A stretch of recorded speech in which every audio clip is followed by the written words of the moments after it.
করছি আর কি। তো এইবার যদি তোমার পিছনে কেউ যদি তোমাকে বাধা দিবার চেষ্টা করে, হ্যাঁ, তোমরা কি মনে করবেন জানেন? যে ওলা পাছাতি বেকার বকেছে। মোর কথাটা বুঝে পাচ্ছেন? পাছাতি বেকার বকেছে, কারণ তোমার বোরলাগ তোমরা ঠিক রাখবেন, নিজের চরিত্র ব্যবহার ঠিক রাখবেন, অবশ্যই একদিন না একদিন আগে যাবেন। কথাটা বুঝে পাচ্ছেন? আর যারা যারা সাপোর্ট করছেনি তার একদিন না একদিন মাথা ধ্যান রাখবেন যে আমরা দেখামো। একদিন কালে মোকে সাপোর্ট করেছিল নি, কিন্তু আমি ঠুমা ঠুমা গান গানত সেই লোকটক নাচাইছু আজিকা। কথাটা বুঝে পাচ্ছেন?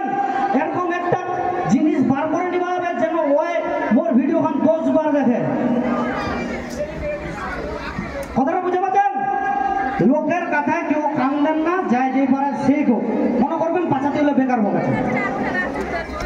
তো মোর এইটুকু খবর ছিল। তো সবাইকে মোর তরফ থেকে নমস্কার।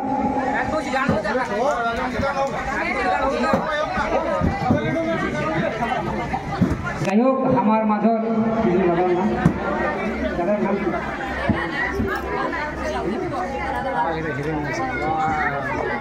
আমাদের রাজদা রাজ বিশ্বাস মানে আমার হিরো, কি কব।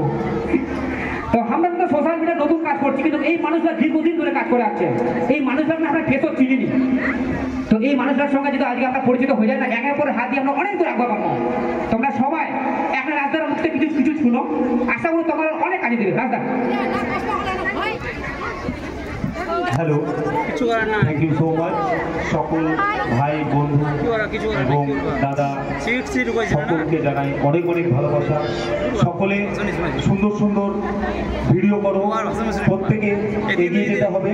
আর তোমরা প্রত্যেকে কেউ খারাপ কোনো ভিডিও মানে অনেকে অনেক কথা বলবে খারাপ ভিডিও নিয়ে, কিন্তু তোমরা তোমাদের পথে এগিয়ে যাবে আর সুন্দর সুন্দর ভিডিও করবে।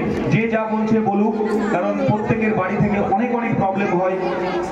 কারো বাড়িতে শাশুড়ি প্রবলেম, শ্বশুর প্রবলেম, অনেকেই এই ব্যাপারগুলো অ্যাকসেপ্ট করে না।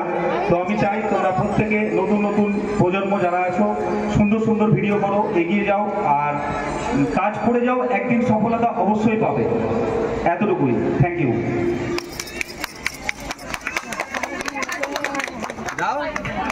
ধন্যবাদ রাজদাকে ওনার মূল্যবান বক্তব্য রাখার জন্য। আমরা যে সবাই এখানে একত্রিত হয়েছি, আমি আবারও বলছি, আমরা একে অপরকে যদি ফুলফিল সাপোর্ট করতে পারি তো আমরা এমনিতেই এগিয়ে যাব সবাই, তাই না? এবার যদি আমরা মনে করি যে আজকে না ওকে করবো না,